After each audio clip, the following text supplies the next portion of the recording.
नमस्कार R K blog को आपण मानक स्वागत। यही चैनल मध्य मु आज पारंपरिक खाद्य उपर किसी कहबी जोटा पारंपरिक खाद्य कहले आम कौन बुझुचे। आग काल आम मैंने विभिन्न प्रकार ग्रीन परिवा खाऊँ यथा कखारू सारू लाउ छचिंद्रा भेंडी जह्नी इत्यादि सब खाऊँ जोटा आम से प्रचुर परिमाण आमको विटामिन मिलूला किंतु एबे से सब जिनस आमको दरदाम वृद्धि हेतु आम से सब जिन बर्तमान बहुत कमी जाऊँ। ग्रीन परिवा आम बहुत खाई पारूनु।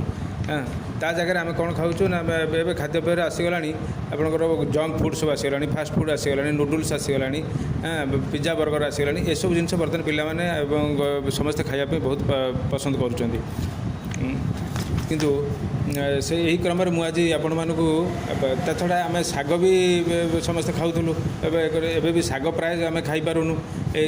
तेणु यही क्रम में मुझे मानक गोटे आज शाग गोटे कहबी सजना शाग आज गोटे कह प्राय समस्ते जानते सजना शाग आम समस्ते खाऊ समस्ते समस्त घरे घरे परिचित सजना शाग किंतु सजना शागर उपकारिता विषय आम बहुत कम लोक जाचु।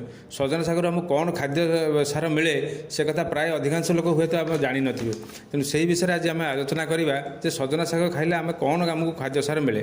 सजना शाग आपण मैंने जानी खुशी हे जे सजना शाग खाइले आम क्षीर ठारू 4 गुणा अधिक कैल्शियम मिले और 2 गुणा अधिक प्रोटीन मिले।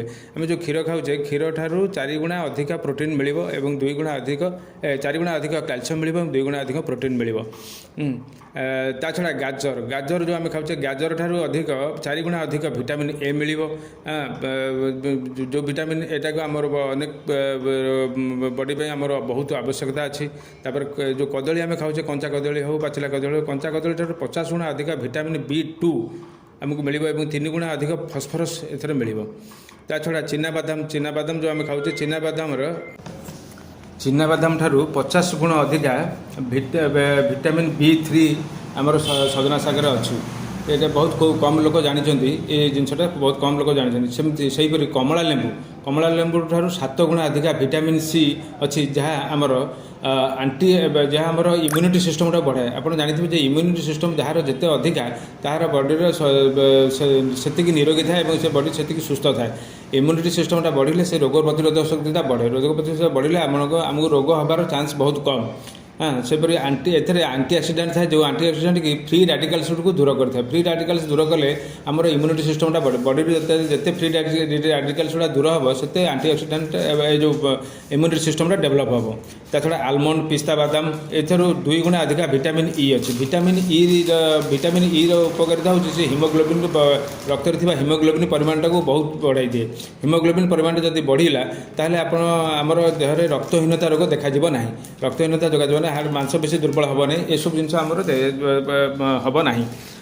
तेणु मुझे समस्त अनुरोध करी जहाँ बाड़ी बगीचार जदि कहार किसी 2 फुट 3 फुट 5 फुट जगह अच्छी से गोटे सजना शाग गछ लगातु और प्रतिदिन खाद्य 50 ରୁ 100 ग्राम सजना शाग निश्चित भाव में खातु जहाँद्वारा कि आपंकर इम्यूनिटी सिस्टमटा डेभलप हम और आप रोग प्रतिरोधक शक्तिटा बढ़।